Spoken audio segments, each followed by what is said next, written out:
반갑습니다. 이제 오늘 목사님께서 말씀하신 대로 이제 천국 장의 마지막 장입니다. 천국에서 쭉 다 보셨으니까 모두 다 소망이 되는 우리의 소망이 되는 그런 우리 영원한 집, 영원한 거처에 대한 말씀을 쭉 보셨습니다. 천국의 창문이라고 이제 맨 마지막 장에 알레시 목사님께서 말씀해 주셨는데 천국에도 창이 있다라고 이제 말씀하고 계시죠. 우리 집 같은 거 보면 우리 다 창이 있지 않습니까? 그래서 천국도 우리의 거처이기 때문에 거기에도 창이 있다라고 말씀하고 계십니다. 천국의 창문이라는 제목으로 말씀하고 계신데 창세기 잠깐 보실까요? 창세기 7장 11절입니다. 창세기 7장 11절입니다.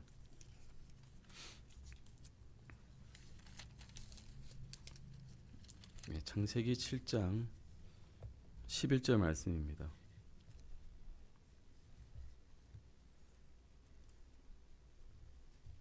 한번 읽어보실까요? 정말 천국에 창이 있는지. 창세기 7장 11절입니다. 같이 읽으시겠습니다. 노아의 삶에서 600번째 해 둘째 달 곧 그 달 17일 바로 그날에 큰 기품의 모든 샘들이 터지고 하늘의 창들이 열리매. 하늘에 창들이 있다고 합니다. 8장 2절 그 바로 입혀 보실까요? 8장 2절입니다. 기품의 샘들과 하늘의 창들도 막혔으며 하늘에서 비가 그치매. 비가 올 때는 하늘의 창들이 열렸고 비가 그칠 때 하늘의 창들도 같이 닫혔다라고 말씀하고 계십니다. 말라기서 잠깐 보실까요? 말라기서 3장 10절입니다.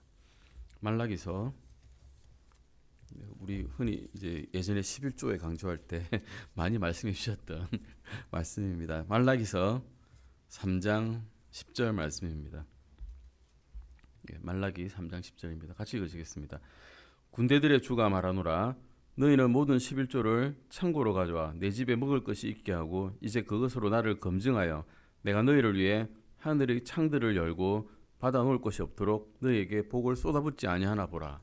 하늘에서 뭔가 주실 때는 하늘의 창이 열립니다. 심판이 있을 때도 창이 열렸고 심판이 닫힐 때도 창이 닫혔고 뭔가 주시려고 할 때 복을 쌓아두고 있지 않느냐 하시고 우리에게 주시려고 할 때 하늘의 창문이 열렸다라고 말씀하고 계십니다. 즉 성경에는 어쨌든 하늘에 창문이 있다는 겁니다. 윈도우가 있다는 거죠. 윈도우가 있습니다. 보통 이것을 이제 상징적인 의미로 생각하는 분도 계십니다. 하늘에 무슨 창이 있어요? 우리 하늘나라 봐도 창이 있어 보이진 않는데 이렇게 말씀한 분이 계신데 비유라고 말씀하지 아니하시고 성경에서는 실제적인 창이라고 말씀하고 계십니다. 왜냐하면 집에는 창이 있기 때문입니다. 집에는 창이 있습니다. 예루살렘도 우리에게 맨션이 주어져 있고 아마 맨션도 다 창이 있을 것입니다. 창이 없는 그 저택을 생각해 보신 적 있습니까? 깜깜할 것입니다. 물론 예수님께서 그 안에 계시면 빛이 나겠지만 미간을 위해서라도 창은 두셨을 것입니다. 천국에 거할 것이고 천국에는 창문이 있고 그 천국에 우리가 볼 때 창문이 분명히 있을 것이다라고 말씀하고 계십니다. 다윗도 창문이 있다라고 이야기했죠. 잠깐 보실까요? 다윗은 창문이 있다라고 말씀하신 게 아니라 창문이 있다고 말한 게 아니라 주께서 지은 것들이 지극히 아름답다고 이야기하고 있습니다. 시편 8편 3절 보실까요? 시편 8편 3절입니다. 시편 8편 3절입니다.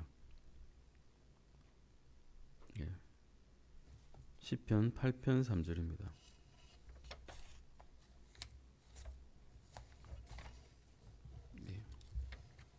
시편 8편 3절 이렇게 말씀하고 계십니다. 시편 8편 3절입니다. 주의 하늘들 곧 주의 손가락으로 지으신 작품과 주께서 정하신 달과 별들을 내가 깊이 생각해 보으니. 그리고 시편 8절 1절도 보실까요? 오주 우리 주여 주의 이름이 온 땅에 어찌 그리 뛰어나신지요 주께서 주의 영광을 하늘들 위에 두셨나이다. 지극히 아름다운 주님의 작품들을 이렇게 다윗은 묘사하고 있습니다.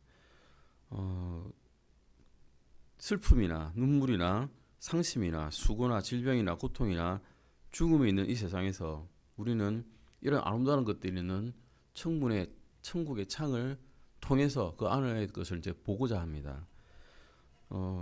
예수님을 따르는 사람들은 어쨌습니까? 돌아가시기 전에 다락방에서 제자들을 불러 모았고 예수님께서 난 이제 죽으러 갈 것이다라고 그냥 정확하게 말씀해 주셨습니다.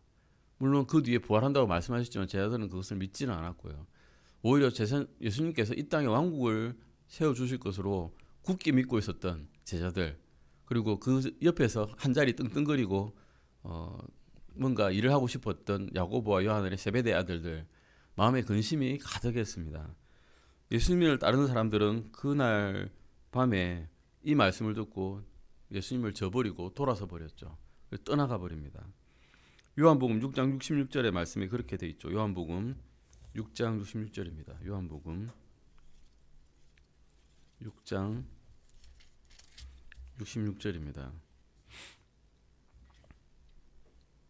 예수님께서는 나를 먹는 자가 영원히 살겠다라고 말하셨죠. 내가 이 빵이고 이 빵을 먹는 자는 영원히 살리라라는 말씀을 듣고 제자들과 그 따르던 사람들이 내가 이 사람의 살을 먹어야 되나, 내가 인육을 먹어야 되나 생각하고 돌아서 버렸습니다. 요한복음 6장 66절입니다. 제가 읽겠습니다. 그때부터 그분의 제자들 중 많은 사람이 돌아가고 다시는 그분과 함께 다니지 아니하시므로, 다시는 상종 안 하겠다. 이분이 좀 이상하네, 미친 분 아닌가, 내 살을 먹어야 영원히 산다라니 도대체 못 믿겠다라고 많은 사람들이 떠나가 버렸습니다. 요한복음 14장 1절에서 3절 보시겠습니다. 이 예수님을 따르던 제자들이 다 돌아갔고 많은 남아있는 사람들에게 예수님께서는 위로의 말씀을 요한복음 14장 1절에서 4절 말씀에서 이렇게 하고 계십니다. 14장 1절에서 3절입니다. 14장 1절에서 3절입니다. 예수님께서 돌아가시기 직전에 말씀하셨던 것입니다. 같이 읽으시겠습니다. 너희는 마음에 근심하지 말라. 하나님을 믿고 또한 나를 믿으라. 내 아버지 집에 거할 곳이 많도다. 그렇지 않으면 내가 너희에게 말해 주었으리라. 내가 너희를 위해 처소를 예비하러 가노니 가서 너희를 위해 처소를 예비하면 내가 다시 와서 너희를 내게로 받아들여 내가 있는 곳 거기에 너희도 있게 하리라. 유대인들의 결혼 풍습에 정확히 이렇습니다. 유대인들의 결혼 풍습은 정혼을 합니다. 근데 정혼을 했는데 남자와 여자가 같이 살고 있지 않습니다. 남자가 결혼을 준비를 합니다. 뭘 하느냐? 처소를 예비합니다. 처소를 예비하고 난 다음에 모든 것이 다 준비되고 나면 그의 아버지가 이제 신부를 데리러 가라 합니다. 그러면 신부를 데리러 갑니다. 그날과 시간은 아버지만 알고 있습니다. 유대인의 결혼 풍습을 빗대어서 주님께서는 그들이 이해하기 쉽도록 정확하게 이렇게 말씀해 주셨습니다. 내가 처소를 마련해 놓고 준비가 다 되면 너희를 내가 부르겠다라고 분명히 말씀해 주시고 약속해 주시고 계신 겁니다. 예수님께서는 다락방에 나오셔서 겟세마네로 가셨죠. 거기서 울으셨죠. 거기서 울으셨습니다. 앞으로 올 시험이 무지막지하지 않습니까? 모든 인류의 죄를 본인이 혼자 다 지셔야 되니까 그것을 피할 수만 있으면 이 잔을 내게서 돌려주시옵소서, 내게서 지나가게 해달라고 하나님께 부탁을 하셨죠. 하지만 주님께서는 자기의 뜻대로 하지 마셨고 하나님의 뜻대로 해달라고 또한 기도하셨습니다. 그리고 갓바다라고 하는 곳으로 가서 재판을 받으셨고 골고다로 가셔서 십자가에 매달리셨습니다. 예수님께서는 그 길을 떠나시기 전에 그 지치고 겁먹은 사람들에게 이 세상에서 그들이 알고 있는 것보다 훨씬 더 훌륭한 것들이 다음 세상에서 펼쳐질 것이라고 말씀해 주셨습니다. 설명을 하셨죠. 내 자녀들아 이제 걱정하지 말아라. 내가 하늘로 가기 위해서 이 세상을 떠난다. 내가 가서 너희가 살아갈 장소를 마련해 놓을 것이다. 그래야만 너희가 나와 함께 할 수 있을 것이다 라고 말씀해 주신 것입니다. 천국은 하나님의 백성의 미래를 위해 가장 위대한 계획입니다. 천국은 예수님을 믿는 모든 사람들이 마지막에 살게 될 집입니다. 우리가 살아가는 동안 겪는 쓰디쓴 마음의 상처 그리고 눈물, 슬픔 등이 천국에서는 말끔하게 없어질 것입니다. 천국에서는 모든 무거운 짐이 없어질 것이고 우리의 시선을 모두 예수님께로 돌리게 될 것입니다. 천국에서는 이 세상과 영혼 속에서 가장 달콤한 멜로디가 천상의 노래가 울려 퍼지게 될 것입니다. 우리는 천국의 바깥에 서서 천국의 창문을 통해서 한번 안을 들여다보겠습니다. 누구의 눈을 통해서 보시는지 알아보자면 먼저 스테반의 눈과 바울의 눈과 같이 십자가에 매달렸던 강도의 눈을 통해서 한번 그 창을 통해서 천국을 보고자 합니다. 사도행전 6장 12절 잠깐 보실까요? 사도행전 6장 12절입니다. 사도행전 6장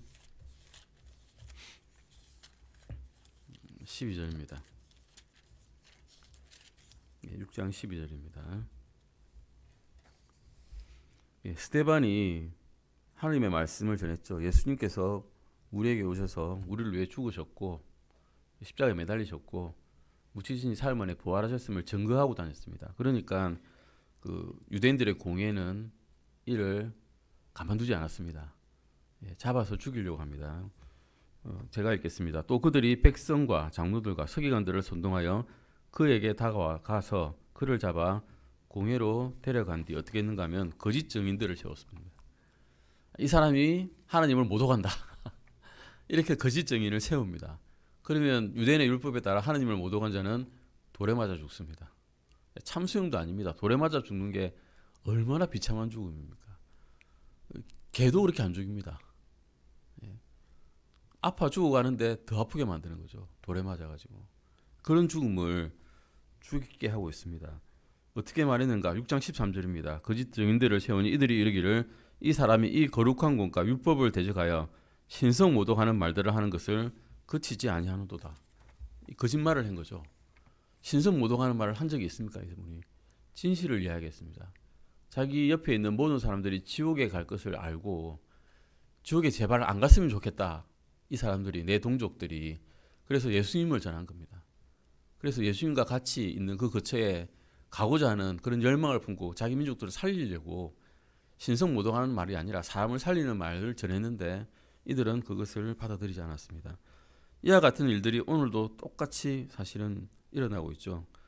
유다서 1장 3절 보시면 사랑하는 자들아 공통의 구원에 관하여 내가 너희에게 쓰려고 모든 열심을 내던 차에 성도들에게 한번 전달된 믿음을 위해 너희가 힘써 싸우라고 내가 너희에게 써서 권면할 필요가 생겼나니 라고 유다서 1장 3절에서 말하고 있습니다. 단 한 번 주어진 흔히 말하는 구식 믿음입니다. 구식 믿음. 올드 패션의 구식적인 지금 하는 이 급진적인 그런 믿음이 아니라 구식에 딱 한 번 주어진 그런 말씀을 우리는 전하려고 하고 있는 것입니다. 급없이 똑바로 말하는 사람이 있는 반면에 근대주의자나 자유주의자나 뭐 종파 옹호자들이나 이런 사람들은 그런 거는 세상에 상식적이지 않잖아 이러면서 그런 믿음을 거부하고 전하는 사람들을 깎아내리고 있습니다.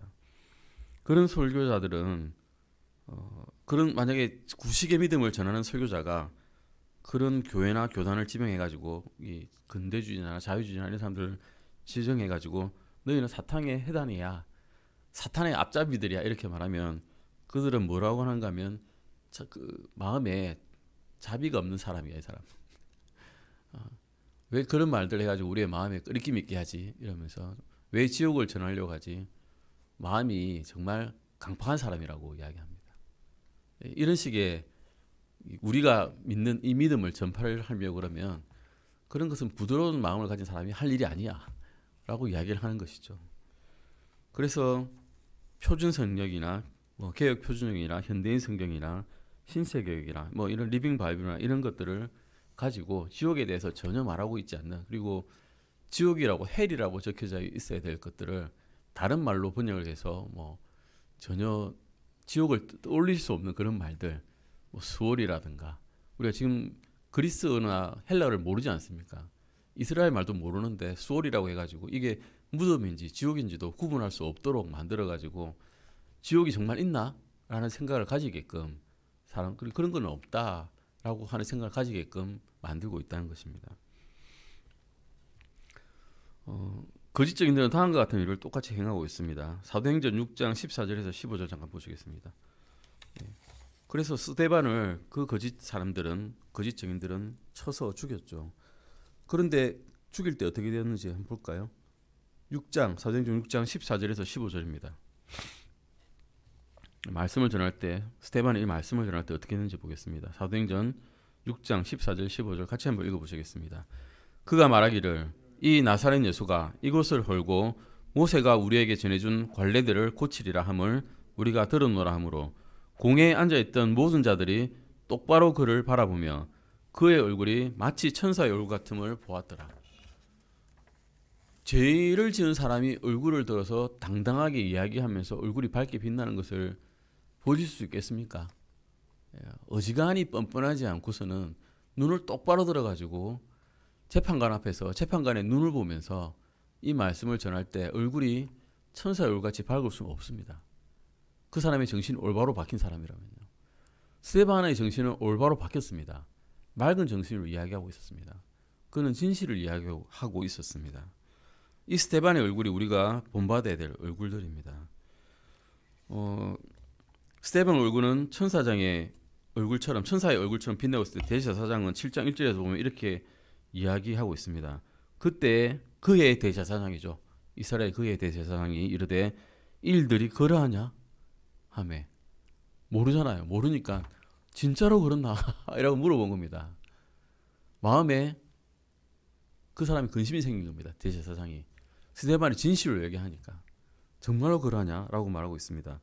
스데반은 그곳에 있는 모여있는 군중들에게 아주 신랄하게 7장 2절부터 쭉 이야기를 했습니다. 자기들의 역사에 대해서, 너희 이스라엘의 역사들, 죄를 지은 역사들에 대해서, 구약 시대에 죄를 지었던 그 수많은 왕들에 대해서, 그리고 믿음의 대언자들을 무참히 못 베었던 자기들의 민족에 대해서 아주 신랄하게 비판을 하고 설교를 하였습니다. 그들의 사정을 전혀 안 봐줬습니다. 내가 이래 해서 어쩔 수 없이 이랬어요. 말을 전혀 안 들어줬습니다. 사도행전 7장 54절에서 56절 보시겠습니다. 사도행전 7장 54절에서 56절입니다. 그래서 그들은 이 말을 들을 때 어떻게 되었는가? 그 이스라엘 군중들은 어떻게 마음이 바뀌었는가 보시겠습니다. 마음이 확 바뀌어서 예수님께로 갔으면 좋겠지만 그들은 그렇지 않았습니다. 타고날 때부터 마귀의 자식이잖아요. 우리는 예수님을 알지 못하면 타고날 때부터 마귀의 자식입니다. 그냥. 그리고 마귀의 자식이 예수님의 말씀을 들을 때 어떻게 되겠습니까? 마음이 강팍하게 됩니다. 돌을 들어서 죽이고 싶어집니다. 그렇게 했습니다. 이스라엘 사람들은. 54절에서 56절 같이 읽어보시겠습니다. 그들이 이것들을 들을 때 마음이 상하여 그를 향해 이를 갈았으나 그가 성령님으로 충만하여 똑바로 하늘을 우러러본 뒤 하나님의 영광과 예수님께서 하나님 오른쪽에 서 계신 것을 보고 이르되 보라, 하늘들이 열리고 사람의 아들께서 하나님 오른쪽에 서 계신 것을 내가 보노라 하니. 스데반이 죽게 되었을 때 하나님께서는 하늘을 아마 구름 하나 없게 치우셨을 거예요. 깔끔하게 치우시고 하늘의 창문을 확 열어가지고 스데반이 눈을 들어서 봤을 때 네가 올 하늘을 내가 지금 보여주겠다라고 하셨던 것 같습니다. 그 창문을 통해서 천국의 안쪽을 들여다보았습니다. 이때 스데반의 눈을 통해 천국의 안쪽을 봤을 때 무엇이 보였습니까? 예수님께서 하나님의 우편에서 앉아 계신 것도 아니고 서 계신 것을 보였습니다. 이런 일이 일어났다는 겁니다. 이 신실한 믿음을 가진 자가 의로운 죽음을 죽을 때 예수님께서는 분명히 하나님 우편에 앉아 계셨는데 그 사람을 맞이하기 위해서 직접 손수 일어나셨다는 겁니다. 스데반은 천국을 쳐다보았고 그 속에서 예수님이 계신 것을 보았습니다. 하늘의 창문을 통해 그곳을 바라봤을 때 우리는 또한 예수님께서 거기 서 계신 것을 바라보게 됩니다. 우리가 읽었던 이 성경 말씀은 예수님께서 거기에서 서 있었다고 분명히 말씀하고 계십니다. 영접하신 겁니다. 우리가 보통 영접은 낮은 사람이 높은 사람을 맞이할 때 영접하죠. 보통 낮은 사람이 높은 사람을 맞이하는 거죠. 일어서야 되지 않겠습니까? 그런데 높으신 분이 하찮은 벌레 같은 사람을 맞이하기 위해서 직접 일어서신 것입니다. 히브리서 1장 13절 보시면 분명히 하나님께서는 예수님을 앉아 계시라 하셨습니다. 히브리서 보실까요? 히브리서 1장 13절입니다. 1장 13절입니다. 같이 한번 읽어보실까요? 그분께서 어느 때에 천사들 중 누구에게 내가 내 원수들을 내 발받침으로 삼을 때까지 내 오른쪽에 앉아 있으라 하고 말씀하셨느냐. 하나님께서는 내 원수들이 발받침으로 완전 무릎 꿇어가지고 완전 바짝 엎드려가지고 예수님께서 발로 이렇게 밟고 있을 때까지 그냥 내 옆에 앉아 있어 라고 말씀하신 겁니다. 쉬고 있으라. 이제 할 일 다 마쳤고 충분히 잘했으니까 내 옆에 앉아 있으면 됩니다 라고 말씀하셨는데 예수님께서는 스데반 맞이하실 때 앉아 계시지 않으셨어요. 번뜩 일어나셔가지고 내 아들아 이제 내 아기로 오너라 라고 말씀하시면서 아마 맞아주셨을 것 같습니다. 7장 60절에서 그렇게 말씀하신 거죠. 왜 이렇게 하셨냐. 시편 116편 15절 말씀에서는 이렇게 이야기하고 계십니다. 시편 116편 15절입니다. 116편 15절입니다. 네. 이래서 아마 일어서신 것 같아요. 같이 읽어보시겠습니다. 주의 성도들의 죽음은 그분의 눈앞에서 귀중하도다. 아멘. 주님께서는 믿는 자의 죽음을 귀중하게 여기십니다. 그래서 앉아 계시지 않으시고 이 벌레 같은 인생의 마지막을 영접해 주시기 위해서 번쩍 일어나셨습니다. 우리는 하나님께 영광을 돌려야 됩니다. 우리가 죽어서 천국에 있는 의리한 정문을 통과할 때 예수님께서 우리를 만나기 위해서 자리에 일어서실 것이라는 사실을 이 천국의 창문이 우리에게 보여주고 있습니다. 또한 이제 바울의 눈을 한번 볼까요? 바울의 눈으로 천국의 창문을 바라보겠습니다. 고린도후서 12장 2절에서 4절입니다. 고린도후서입니다. 고린도후서 12장 2절에서 4절입니다. 고린도후서 12장 2절에서 4절입니다. 같이 한번 읽어보실까요? 내가 그리스도 안에 있는 한 사람을 알았는데 그 사람은 14년 전에 셋째 하늘로 채워 올라갔는지라. 몸 밖에 있었는지 내가 말할 수 없고 몸 밖에 있었는지 내가 말할 수 없으나 하나님은 아시느니라. 내가 이러한 사람을 알았는데 몸 안에 있었는지 몸 밖에 있었는지 내가 말할 수 없으나 하나님은 아시느니라. 그가 낙원으로 채워 올라가 말할 수 없는 말들을 들었는데 사람이 그것들을 말하는 것은 법에 어긋나느니라. 예, 바울이 하늘의 창문을 통해 보았던 이 일들로 말미암아서 우리는 무엇을 배우게 될까요? 지금 우리가 알 수 있는 것은 바울이 자신이 보았던 것을 말할 수도 없을 정도로 정신이 어리벙벙했다는 겁니다. 정신이 없었습니다. 내가 몸 안에 있었는지 몸 밖에 있었는지 알 수 없다. 사람이 그렇게 되지 않지 않습니까? 내 손을 꼬집으면 되잖아요. 내가 몸 안에 있는지 몸 밖에 있는지. 그거 할 여유도 없는 겁니다. 지금. 이게 내 몸인지 아닌지도 알 수 없는 그런 상황입니다. 이렇게 그냥 이야기했죠. 그리고 다 보고 난 다음에 뭐라고 했는가 하면 이것들을 사람이 그것들을 말하는 것은 법에 어긋난다. 이 말밖에 못했습니다. 그걸 말도 못하고 이것을 말하는 것은 법에 어긋난다. 이 말밖에는 할 말이 없는 겁니다. 이 땅에 살고 있는 우리들의 귀나 눈으로는 하나님의 하늘에서 벌어지고 있는 사건들을 들을 수 없습니다.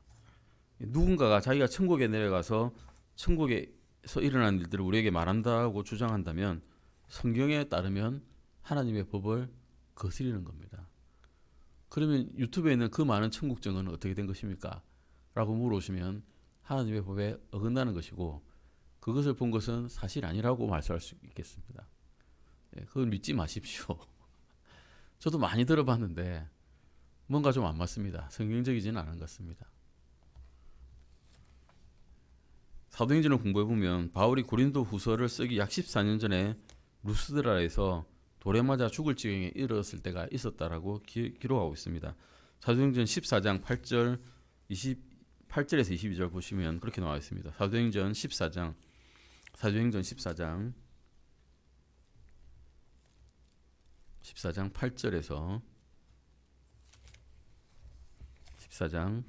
22절입니다.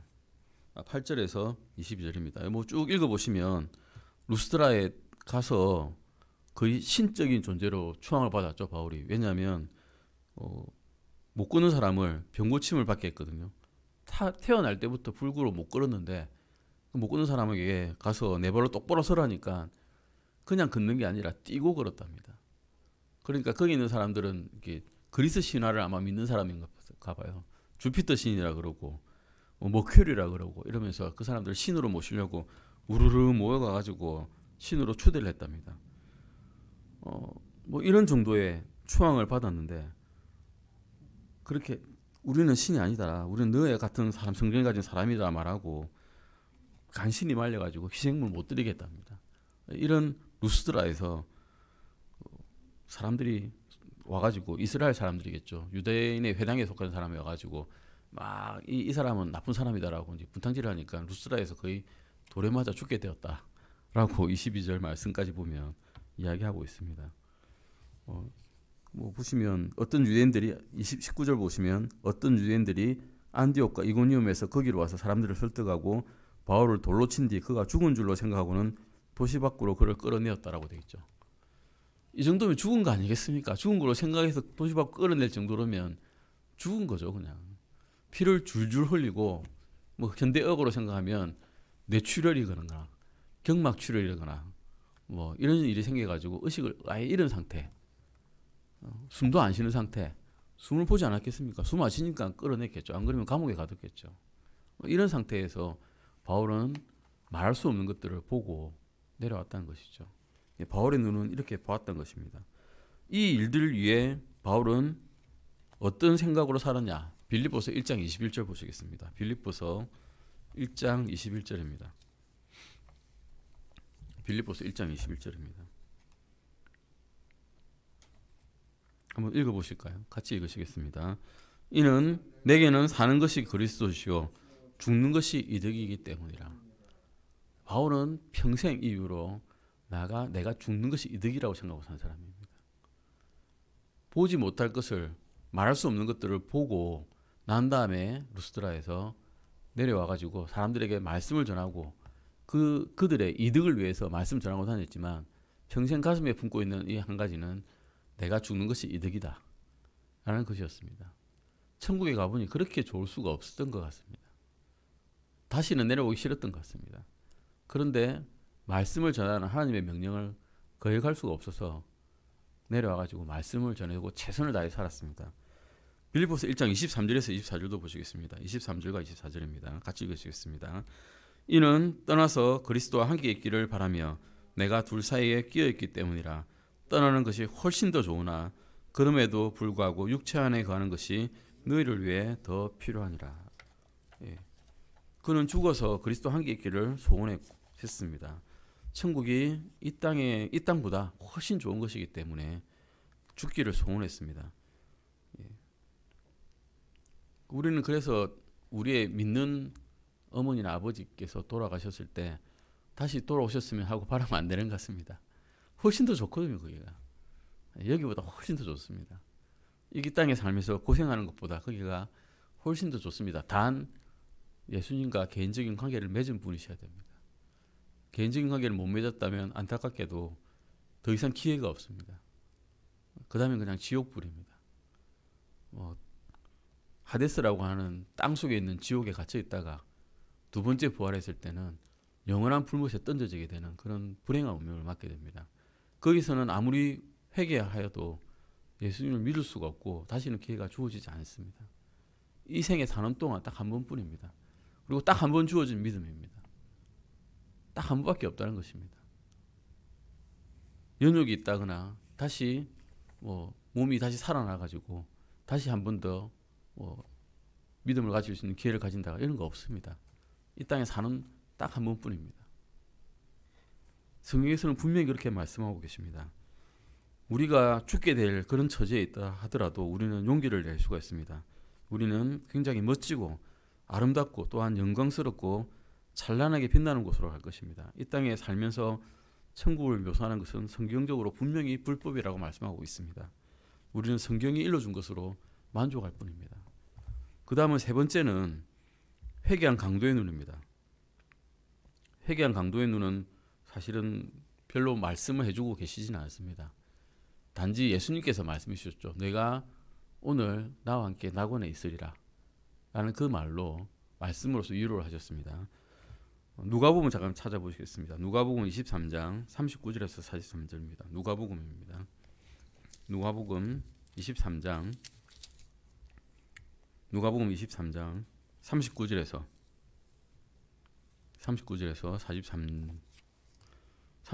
43절까지입니다. 39절에서 43절까지입니다. 교독하겠습니다. 제가 먼저 읽겠습니다. 매달린 범죄자들 중 하나는 그분을 욕하며 이르되 내가 만일 그리스도이거든 너 자신과 우리를 구원하라 하였으나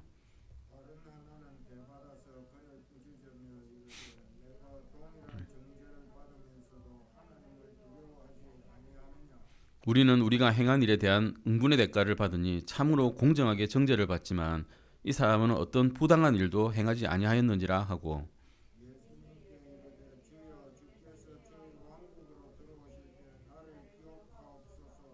같이 읽으시겠습니다. 예수님께서 그에게 이르시되 진실로 내가 내게 이르노니 오늘 내가 나와 함께 낙원에 있으리라 하시니라. 아멘.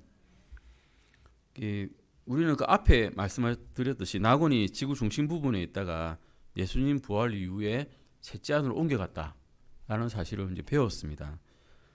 그래서 지금 바울은 이 시간 낙원이 하늘에 있다라고 고린도서 12장 2절에서 4절 말씀에서 말하고 있습니다. 이 시간 낙원은 하늘나라에 있습니다. 더 이상 땅 밑에 있지 않습니다. 구약 시대에는 땅 밑 지하에 있습니다. 지옥 바로 옆에 바닥 없는 구렁텅이 무저갱 옆에 건널 수 없는 곳 옆에 낙원이 있습니다. 아브라함의 품이라 이루어진 거죠. 나사로가 거기 있지 않습니까? 부자와 나사로에 의해서 부자는 눈을 떠보니까 어떻게 됐습니까? 지옥불에서 고통받고 있습니다. 나사로를 부자는 보았습니다. 눈을 떠서 보니까 아브라함의 품이라고 하는 그 낙원에서 있습니다. 그래서 아브라함에게 요청을 하죠. 저 나사로를 시켜서 내 입에 물을 한 방울 떨어뜨리게 해주십시오. 부탁하지 않습니까? 그러니 어떻게 됐습니까? 우리는 거기를 건너갈 수 없다. 결론은 건너갈 수 없다였습니다. 그래서 내 입에 물 한 방울도 들려줄 수 없다. 그러니 부자는 어떻게 해야겠습니까? 그러면 나사로를 내 형제 자매에게 보내가지고 지금 죽게 되면 이래 된다는 걸 알려주십시오. 그러면 그들이 회개할 겁니다. 그래서 다시 내가 있는 이 지옥에 안 오게 될 것입니다라고 말하게 됐을 때 아브라함은 어떻게 해야겠습니까? 그거는 소용없고 선지자들과 대언자들이 말한 말로 듣지 않으면 죽은 자가 돌아가도 안 믿을 거야 라고 이야기하고 있습니다. 성경 말씀 안 믿으면 죽은 자가 살아나가지고 지옥 간증을 하든지 천국 간증을 하든지 뭘 해도 안 믿을 사람 안 믿는다는 겁니다. 유튜브에 그렇게 천국 간증 지옥 간증 많이 돌아다녀도 안 믿는 사람 안 믿습니다. 성경 말씀을 믿어야 믿기는 겁니다. 성경이 진실이라는 것을 알아야 그 말씀을 믿어야 예수님께서 우리의 죄를 위해서 돌아가셨다는 것을 믿어야 내 죄를 위해서 죽으셨다는 걸 믿어야 그리고 부활하셨다는 것을 믿어야 믿기는 거죠. 지옥 간증 천국 간증 아무리 많이 들어봤자 안 믿는 사람 안 믿습니다. 그런 것도 있어 하고 지나가 버리는 겁니다. 한 귀로 듣고 한 귀로 나갑니다. 그냥. 그래서 아브라함에게 하나님께서는 그렇게 말씀하신 겁니다. 대언자들의 말씀을 믿어야 내가 너에게 보낸 대언자들이 있지 않냐. 이 시대에 수많은 목사님과 간증하는 사람들이 있지 않냐. 그 사람들을 말을 믿어야 성경 말씀을 믿어야 천국에 가지. 안 그러면 지옥에 다 간다라는 것입니다. 강도는 실제로 아마 로마 시대에 십자가에 매달릴 정도면 중죄인이었을 겁니다. 간단한 죄로 십자가에 매달리지 않습니다. 아주 특이한 케이스가 예수님이죠. 예수님 죄를 하나도 안 지었는데 십자가에 매달렸습니다. 아주 특이한 예입니다. 절대 그럴 수 없거든요. 예수님께서는 사실은 남들에 의해서 십자가에 매달린 게 아니라 그냥 스스로 가신 겁니다. 거부할 수 있거든요. 이 본인을 변호를 하면 십자가 충분히 안 가실 수 있었어요. 내가 지은 죄가 뭐냐라고 한마디만 하셔도 로마의 집정관은 죄 목록을 보고는 죄가 없는데라고 할 수밖에 없습니다. 그런 상황이었던 겁니다. 그런데 스스로 우리를 위해서 십자가에 걸어가신 거죠. 이 강도는 여러 군데 말씀을 이렇게 할 수가 없습니다. 왜냐하면 성경에 이 강도의 말이 안 나오기 때문에. 하지만 알레이시 목사님은 그 강도를 아저씨라고 생각하고 강도 아저씨에게 물어본 몇 가지 상상적인 말씀을 좀 하셨습니다. 이렇게 물어봅니다. 강도 아저씨, 천국에는 어떠한 고통도 병도 죽음도 없다는 게 사실입니까? 라고 물어봤습니다. 그러니 강도는 이렇게 이야기합니다. 내 말은 확실하니 믿어도 좋습니다. 나는 이 땅에서 받는 고통 중에 몇 가지를 너무나도 잘 알고 있는 사람입니다. 그 견디기 괴로운 십자가 고통은 사람의 말로 표현하지 못할 정도의 것이었습니다. 난 살면서 여러 가지 경우에 힘들었지만 그런 경험들은 십자가에 매달려서 그 큰 못이 내 손과 발을 뚫고 돌아왔을 때 내 몸에서 일어나는 경련과는 비교도 안 되는 것이었습니다.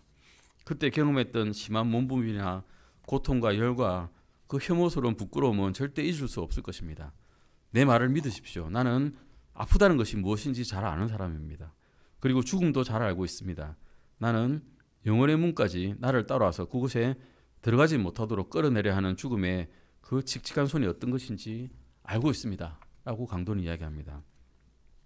그런데 갑자기 강도의 입가에 미소가 피어납니다. 그러나 내 말을 들어보십시오 하고 말을 잇습니다. 나는 이곳 천국에서 거의 2000년을 살아왔습니다. 나는 이곳에 있는 언덕들을 돌아다녔고 상으로 만들어진 궁전들을 자세히 살펴보았고 이 도시에 있는 모든 거리를 직접 걸어다녀 보았습니다. 나는 2000년 동안 이곳에서 직접 체험한 사실들을 당신에게 말해줄 수 있습니다. 나는 여기서 한 번도 고통 때문에 소리 지르는 것을 본 적이 없습니다.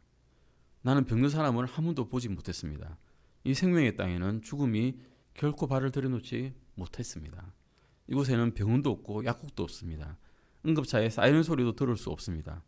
이 훌륭한 곳에 사는 사람들은 휠체어나 목괄이나 지팡이가 어떻게 생겼는지조차도 잊어버렸습니다. 이곳에는 영안실도 없습니다. 땅에서처럼 여기 공동묘지가 있지도 않습니다. 새 예루살렘의 거리 도시에서는 장례 행렬이 없습니다. 할렐루야. 천국은 정말 멋진 곳입니다. 라고 강도는 증언할 것입니다. 그리고 또 물어봅니다. 강도 아저씨는 천국에서 정말 행복하세요? 라고 물어보았습니다. 그러니 강도는 크게 웃으면서 이렇게 이야기합니다. 내가 정말로 행복하냐고요? 이 땅에 살고 있는 성도들은 완전한 행복이란 것이 무엇인지 모를 것입니다. 당신들은 세상과 육체와 당신을 공격하고 있는 마귀만을 알고 있습니다. 당신이 살고 있는 그 낮은 땅에는 죄의 저주가 당신의 머리에 떨어지고 있어서 당신은 슬퍼하거나 마음 아파하거나 실망하기 쉽습니다. 하지만 이곳에서는 당신의 행복을 떨어뜨릴 것이 전혀 없습니다. 그 어떤 것에도 방해받지 않는 엄청난 복이 매일매일 계속됩니다. 라고 증언할 것입니다. 그러면 또 한 가지 물어봅니다. 강도 아저씨, 물어볼 것이 또 하나 있습니다. 아저씨는 2000년 동안이나 천국에서 살았습니다. 그러면 천국에서 가장 좋은 곳이 무엇입니까? 라고 물어봅니다. 그 강도는 조금도 주저함 없이 이렇게 이야기를 합니다. 물론 예수님입니다. 아멘.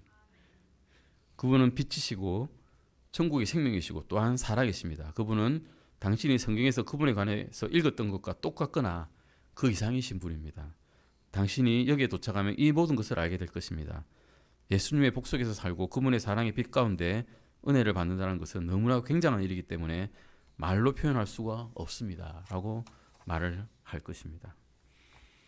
우리는 이렇게 이 강도처럼 살면 안 되겠죠. 그런데 간신히 죽을 때야 예수님 믿겠습니다 하면 안 됩니다. 우리는 히브리서에 있는 그 증인들처럼 큰 구를 이루며 우리를 둘러싸고 있는 증인들처럼 죄를 떨쳐버리고 우리 앞에 놓인 경주를 달리는 그런 성도들이 되어야 됩니다. 히브리서 12장 1절 마지막으로 읽고 마치겠습니다. 히브리서 12장 1절입니다. 히브리서 12장 1절 말씀입니다. 12장 1절입니다. 같이 읽어보시겠습니다. 12장 1절 2절을 같이 읽겠습니다. 그러므로 이렇게 큰 구름 같은 증인들이 또한 우리를 둘러싸고 있으니 우리가 모든 무거운 것과 너무 쉽게 우리를 얽어매는 죄를 떨쳐버리고 인내로 우리 앞에 놓여있는 경주길을 달려가며 우리 믿음의 창시자요 또 완성자이신 예수님을 바라보자. 그분께서는 자기 앞에 놓인 기쁨으로 인해 수치를 멸시하시며 십자가를 견디셨고 하나님의 왕자 오른쪽에 앉혀지셨느니라. 아멘. 오늘로 천국의 마지막 편을 보셨습니다. 너무나도 행복한 천국 여행이었는데 다음에는 안타깝게도 너무나도 무서운 지옥 여행을 하게 되었습니다. 성경을 읽어보시고 이 말씀들이 베레아 사람처럼 진실인가를 꼼꼼히 들여다보시기 바랍니다. 설교자의 말을 듣는 것도 중요하지만 설교자의 말은 오류가 있을 수 있습니다. 알레시 목사님이 아무리 훌륭한 설교자를 하시더라도 오류가 있을 수 있거든요. 곰곰이 성경을 들여다보십시오. 오늘 마치시고 기도하고 마치시겠습니다.